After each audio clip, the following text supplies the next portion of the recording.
तो भारतीयों के लिए अब खुशी की बात है कि भारतीय रुपया लगातार डॉलर को धो रहा है और एक के बाद एक नए रिकॉर्ड बनाते जा रहा है। और देखा जाए तो जिस तरह से अमेरिका द्वारा एक के बाद एक नया टैरिफ लगाया जा रहा था, जिससे रुपए की हालत दिन ब दिन खराब होती जा रही थी, लेकिन अब खुशी की बात यह है कि अब वही रुपए ने डॉलर को मात देते हुए अपनी पकड़ मजबूत कर ली है।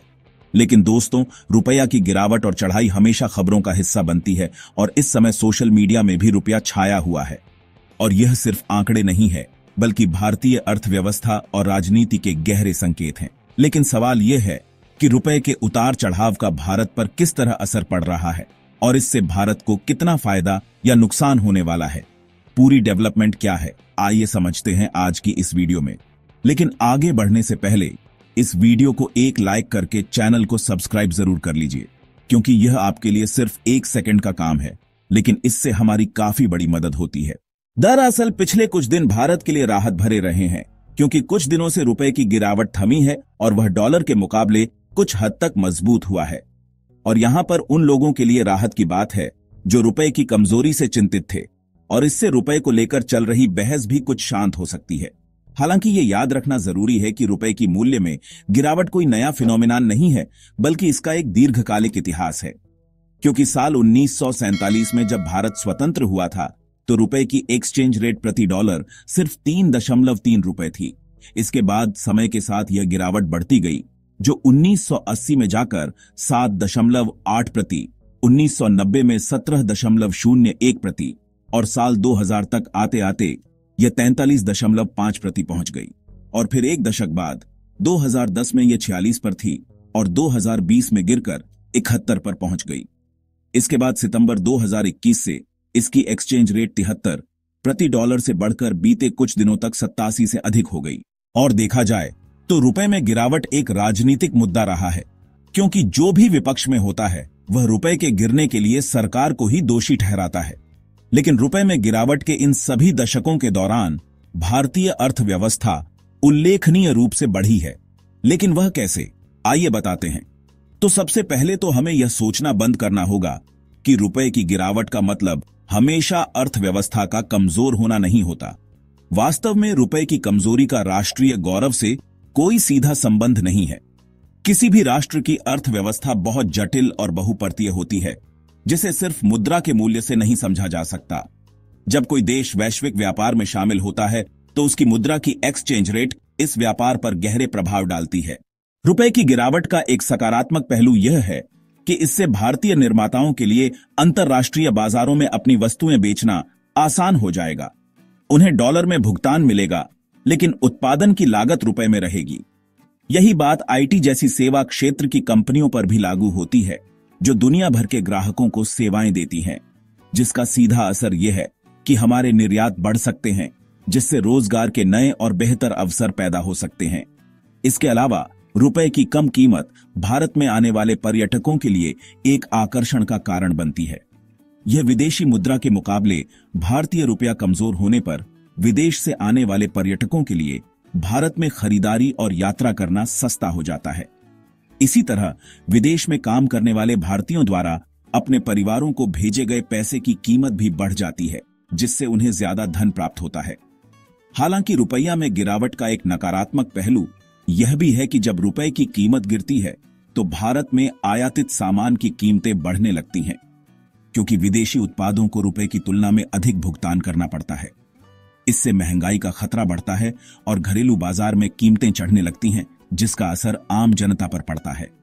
और अगर आपको नहीं पता तो बता दूं, भारत सबसे अधिक इंपोर्ट पेट्रोलियम पदार्थों का करता है, जिसकी मांग स्थिर रहती है और कीमत के साथ नहीं बदलती। इसी तरह हम सोने का भी इंपोर्ट करते हैं, जिसकी कीमतें पहले से ही ऊंची हैं। इसके अलावा इससे भारतीयों का विदेश में अध्ययन करना या पर्यटन करना भी महंगा हो जाएगा। लेकिन देखा जाए तो ट्रंप की नई अमेरिकी सरकार टैरिफ के माध्यम से दूसरे देशों पर दबाव बना रही है, जो विशेष रूप से भारत और अन्य देशों के लिए एक चुनौती बन गया है। यह टैरिफ अमेरिका को भेजे जाने वाले निर्यात पर टैक्स के रूप में लागू होता है, जिसका सीधा असर भारतीय निर्यातकों पर पड़ता है। इसके कारण अमेरिका के बाजार में हमारे उत्पाद महंगे हो जाएंगे और भारतीय व्यापारियों को प्रतिस्पर्धा में कठिनाई हो सकती है। ऐसे में इस चुनौती का मुकाबला करने के लिए रुपए में गिरावट एक अहम सहारा बन सकती है, क्योंकि कम एक्सचेंज रेट वाला रुपया मेक इन इंडिया मिशन के लिए एक महत्वपूर्ण मदद साबित हो सकता है। और अब तक मेक इन इंडिया के तहत भारत में बनने वाले कई उपभोक्ता उत्पाद जैसे मोबाइल फोन मुख्य रूप से चीन से आयात किए गए पुर्जों को लेकर असेंबल किए जाते हैं। जहां इस मॉडल से कंपनियां सरकार द्वारा दिए जाने वाले प्रोत्साहनों का तो लाभ उठा लेती हैं, लेकिन यह पूर्ण रूप से स्वदेशीकरण की दिशा में कदम नहीं बढ़ाता।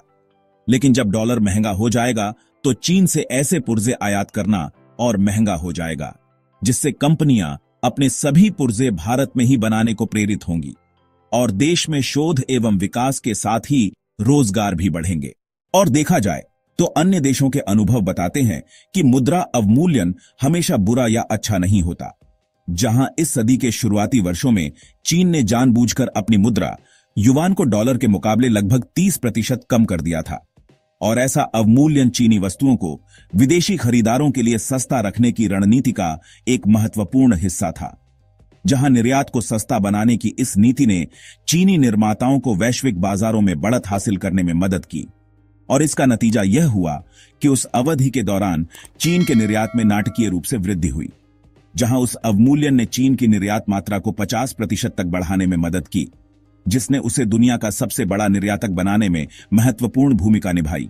इसके विपरीत मुद्रा अवमूल्यन के कारण दक्षिण अमेरिकी देश अर्जेंटीना का अनुभव संकट भरा रहा है, क्योंकि 1991 से साल 2000 तक उसने अपनी मुद्रा पैसों का मूल्य अमेरिकी डॉलर के मुकाबले 1-1 की दर से तय कर दिया।